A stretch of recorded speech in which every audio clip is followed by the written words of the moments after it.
for the Devils under Lou Lamoriello. It was very much a team concept. It wasn't really star-driven, and that was very successful. But from a marketing point of view now, we're in a different era, and you're going to have some marquee names in New Jersey. And I get the sense that on a corporate level, that's being embraced, that you really want the fans to know about these players.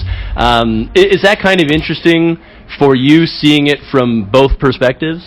Yeah, I played in that system, you could call, under Lou, that everything was really kind of team first and nobody was really above. But I've seen, and I've played with Team Canada, I've seen other organizations do differently, and it's a different age now. Now on that side, I can understand what the players want and need, and I think that's kind of one of the things that I'm able to help in my new role, is like to get people to understand, hey, there's ways of using our players to market our players. We have young players, and they need to reach out to the community for them to be more present, to help out. And I think by kind of having me around and knowing what's the limit, because their first job is playing hockey, and we need to understand that from these players. But they do have a responsibility towards the fans and our organization to be part of it too. And speaking of your new role with the Devils, how are you enjoying being part of the organization in a very different way, and being that suit and tie guy, so to speak?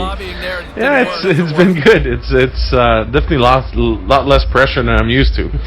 Being in hockey operation with St. Louis for a while and played hockey all my life, this is kind of a nice relaxing role a little bit. You still have a little bit of juices when you go to the game, but when it's over, it's over. It's not like I have nothing to do with the hockey part. So, but it's fun to be back in New Jersey. I left for 4.5 years, and I just came back this year, and I kind of just got to see all the familiar faces, and this is where I belong. Now, because we are at the draft, let's go back in time to your draft year. What do you remember about that experience?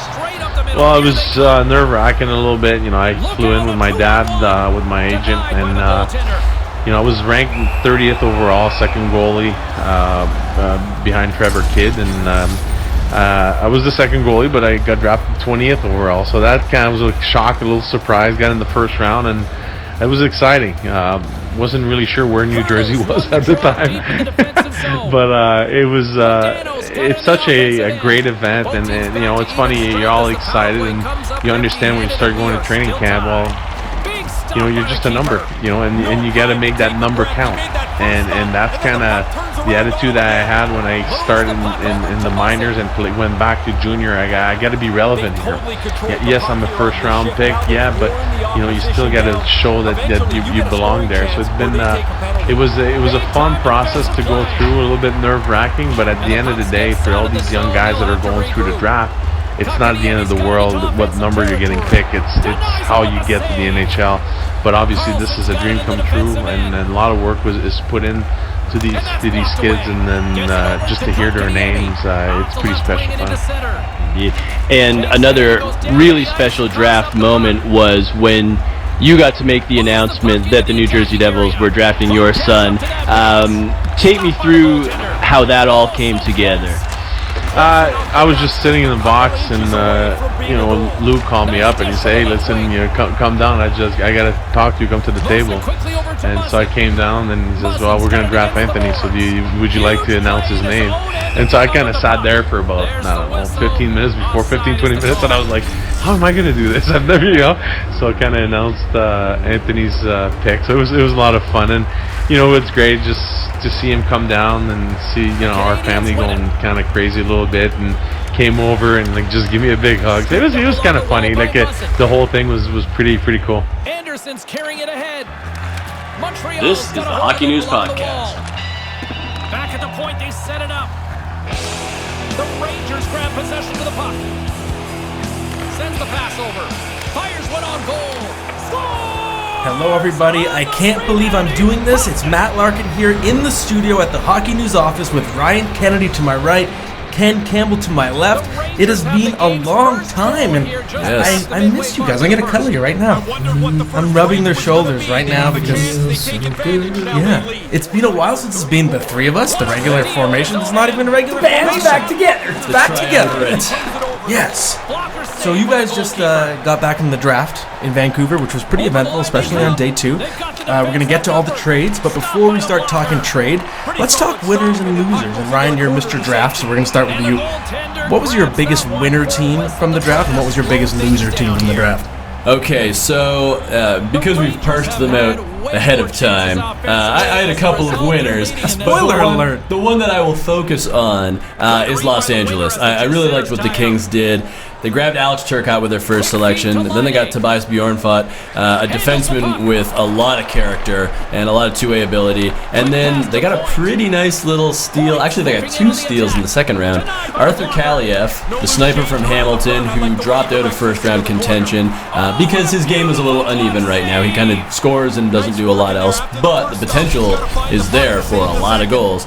And then Samuel Fagemo, the Swede who had been passed over last year, had a breakout year with Frölunda, so they grabbed him. They also got Jordan Spence later in the draft, a very good offensive defenseman from the Moncton Wildcats, and they got a lot. And I like when teams get a variety of skills and use their picks in different ways. So I think for a team that is, about to rebuild, they got to shed some of those big contracts first, but they're laying a pretty nice foundation for the future, and I think they did a lot of really good work in this 2019 class. And if somebody needs a good draft, it's the LA Kings. Definitely. Absolutely. Okay, so Kenny, we'll get a winner from you, then I'll do a winner, then we'll go back and do losers, okay? Okay, first of all, I want to register my protest on this. Sure. Winners and losers of the draft when it's happened 48 hours. 2 days ago.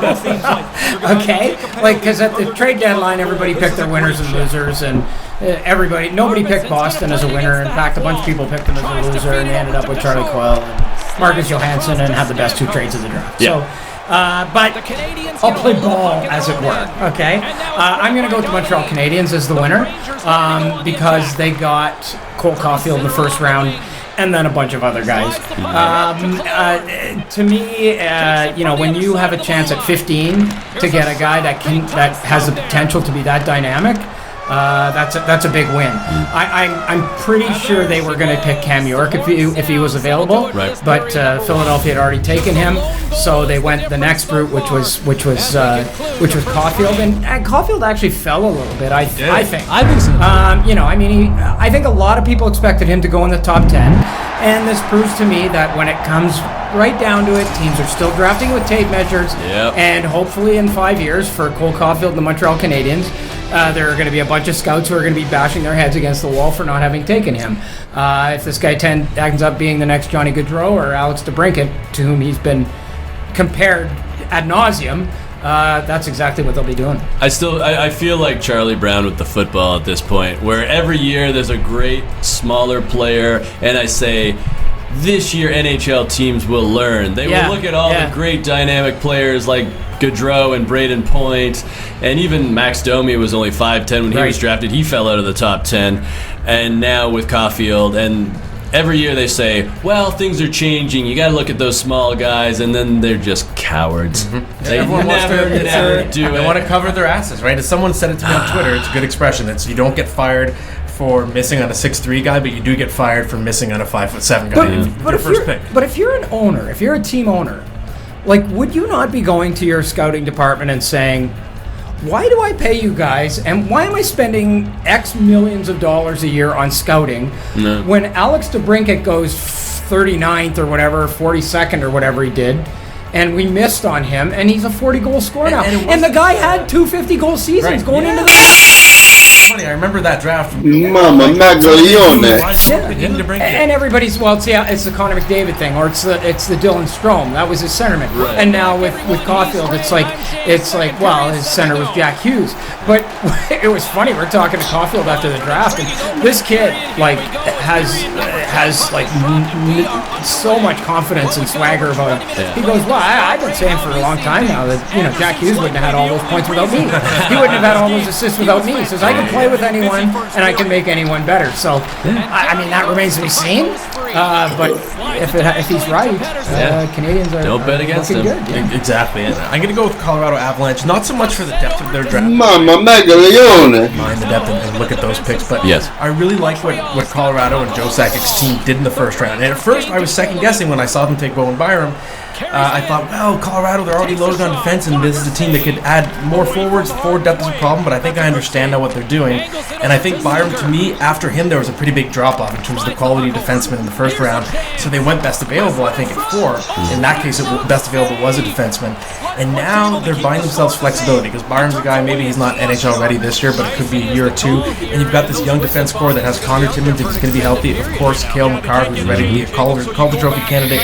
Next year, you have Samuel Girard.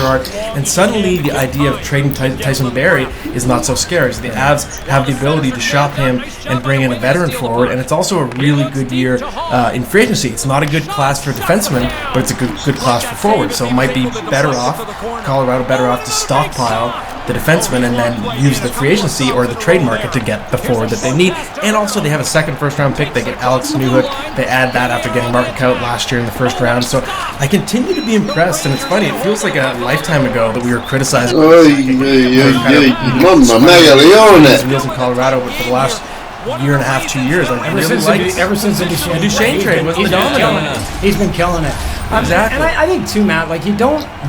I just don't think you can draft for need in any round at any position. Right. Like unless you have a gaping hole at center and the next Connor McDavid comes along or whatever. But I just think you draft the best player available all the time. Like I mean, there's a couple of things you can never have enough of. And one of them is good centerman, the other one is good defenseman. Yeah. Like you can just like. Okay, so they're going to have a problem on their hands in 4 years. They're going to have many good NHL defensemen. Oh my God! Lost the puck. Avalanche. Like if that's the case, good for them. Yeah. And speaking of depth, I thought the Avs did really well throughout this draft. You mentioned Byram and Newhook. Drew Hellison from the NCDP, big defenseman, very steady back there. Alex Bocage just won the Memorial Cup with Rouen Noranda. They got an interesting power forward in Matthew Steenberg, who played for St. Andrews College this year. He's going straight to Cornell, like another former St. Andrews alum, Morgan Barron, who had a lot of success. So, and they got a goalie in Trent Miner late. So I like what Colorado did just as a whole, but I'm totally with you. That first round, they knocked it out of the park. All right, so let's switch over to the losers. And Ryan, we'll start with you. Okay, and again, I'm taking not the worst because I'm leaving it to you guys. Yeah, we need the low-hanging fruit. Yeah, you need the you guys Mamma Megaglione. It takes a little more digging. Exactly. And for my pick, the proviso here, of course, is that they just won the Stanley Cup, so it doesn't really matter. But the St. Louis Blues didn't have a pick in the top 60. They had 5 picks overall. They were okay. Nikita Alexandrov was their first selection. He's got some decent goal-scoring punch. The one player that I think might be kind of interesting is Kian Washkarak from the Mississauga Steelheads. They got him kind of late. He's a pretty feisty, undersized guy. I think he could maybe be, a good little penalty. Ken and I are laughing. Is his last name Washcrack? Washkarak. Okay. Yeah. I know that Ken is laughing at that. Well, I'm also laughing because you and I have been drinking out of the same cup. That's part of the reason why I'm laughing. Well, but anyway, we road together a lot. Pals, So we share cups and beds and whatever. Yeah. So, I didn't think the Blues were super impressive, but again, it doesn't matter. They're having, they got to have a parade. And Mamma Megaglione. All right. For me, the loser is Columbus because they only had 3 picks and they picked 3 guys I'd never heard of. And one of them had the end. Yeah, and the first guy they picked had a knee injury all year. Right, and he played like 4 games. Yeah. And didn't they they only had like 2 picks and then they traded a third for 2 fourths or something, right? Something like that. Yeah, something like that. Like it's just crazy. That's one of those ones where 6 years from now, we're going to look and go, oh, that's why they're so bad. Yeah. You know? Fair. Yeah. So, Kenny, I'm going to talk. So, if you want to take some sips from our cup while I talk, it's your turn. Good. It's your turn We to both drink. drink from the same cup. I'm going to say Edmonton. It sort of reminded me of how I felt when Montreal took Jesperi Kotkaniemi last year. I know Kotkaniemi showed a lot of potential as a rookie, but I still think they should have taken, let's say, Brady Tkachuk in that spot as an example. But I think Montreal got obsessed with need and they reached and didn't take best player available. I think Edmonton this year made the same mistake with Philip Broberg, who I think is a good prospect. Ryan, you can speak to it more, but I think there was a pretty big drop-off, and I don't think Broberg, despite going in the top 10, would be on the same plane as a guy like Quinn Hughes and that tier in recent years. It's a really high-end defenseman drafted in recent years. Cale Makar, Miro Heiskanen, the list goes on. And I think the Oilers passed on some really exciting forwards. For example, Cole Caulfield, who would have been really that needs a lot of speed, and that would have allowed them to, draft a Caulfield who you never know. With his talent, there's nothing to say he doesn't have an amazing camp and he makes the team in year 1 or maybe year 2. But Broberg is a guy that I think he's at least a year out and might be 2 years out. And yes, it's okay in the long term, but I think the Oilers are a team, while you have the 9 years of McDavid, they're pretty anxious and their fan base is hungry to get this team to the playoffs sooner. So I think you've sort of delayed the development by doing that.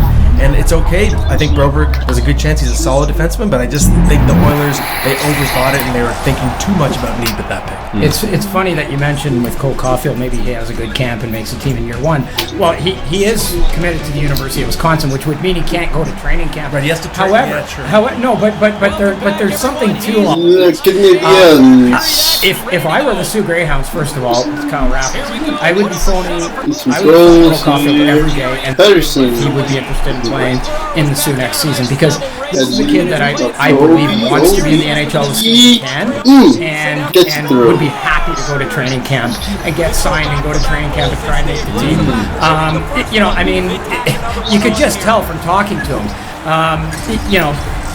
I'm told he didn't make it through the NCAA the first time around. He had to do it the second time around. So school's obviously, and that's okay. School's not a huge priority for the guy. But somebody asked the kid, "What are you majoring in next season at Wisconsin?" And he turned and he looked at the guy and he said, "I don't know." Tell me later when you watch this. So here's a kid who wants to play in the NHL as soon as he can. I don't know if he's ready to play in the American League this year, or maybe he's ready to play in the. I don't know, but I don't think this story's finished. Whoa, I think they're gonna wait and see what they have at development camp. And chances are he's still going to go back to Wisconsin, which would mean he can't even go to training camp. Yeah, of course. But I don't think this is done yet. And going back to Broberg, I think it's an interesting scenario where there's a lot of raw upside with him because of his size, because of his skating ability. He put up some pretty good points this year. He still needs to work out a lot of other details in his game. But for Edmonton, there were a lot of rumblings that Vancouver was also very hot on Broberg. So I wonder if Edmonton was kind of thinking like, we better take him. You never know what can happen. He's not going to be available, obviously, in the second round, and this is the guy we want. So let's grab him, especially with Moritz Seider going off the board at 6. Obviously Edmonton wasn't going to trade down and think that they could still get their guy because they knew at least one other team was in on him. But I do think he's the type of player that's going to need 2 or 3 years to round out his game, and that's obviously fine, particularly with a defenseman. But I see your point about Edmonton short term. And the one thing about the draft that we have to say now is, I don't know who he is, but there's some guy that was picked in the 7th round, or is playing Junior A for the Lacombe, Alberta, whatever they are, and no scout even knows who this guy is right now, and that guy's going to be in the Hall of Fame. Yeah. And one of them just won the Norris Trophy. Right? Drafted Mark Giordano. Yeah. There you go. The biggest one, of course, was P.K. Subban, who's now a New Jersey Devil. And you look what Nashville gets back. Steven Santini, Jeremy Davies, 2020 second rounder, 2019 second rounder. I think if you ask $9 million. $9 million, right. Yeah. So if you ask David Poile, what did you get for P.K. Subban? I think he'd say, why don't you tell me what I got for P.K. Subban? I don't think he might not even remember the package that he got. A guy like Steven Santini, he was a decent prospect literally 5 years ago. But it's clear. This is a trade, so whoever the Predators are going to sign, let's say it's Matt Duchene. Fuck, there you go. Think of the trade as PK Subban for Matt Duchene. Agreed? That's the life beaten out of him. I think this is a salary dump, plain and simple. And the part that I can't reconcile is the fact that like PK Subban wasn't the problem. They didn't dump PK Subban's $9 million salary because of PK Subban. They dumped PK Subban's $9 million salary because Ryan Johansson is at $8 million for the next 6 years and Kyle Turris is at $6 million for the next 6 years.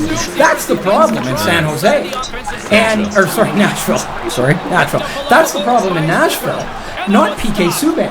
So to me, and I said this in my blog on Saturday, I'm starting to think, like, Mama Magdalene, the batteries trades, and he goes out, he's the cowboy, as you call him, and makes all these blockbuster trades and shakes things up, but where does it get him? Where does it get him? It makes them a team that's pretty good but not good enough ever, which has always been the case. And so to me, I don't know. Oh no! Clearly a salary dump. They are clearing the decks for Forehand Matt Duchene. So in that constant effort to take a second line center and try and make him your first line center, that's what they're going to do again, maybe. Yeah. I don't know they're any further ahead. In fact, I don't think they are. David Boyle said. Let me know how you're enjoying the hockey talk, You Frank. can't argue that we're not as good a team now as we were yesterday, which they are.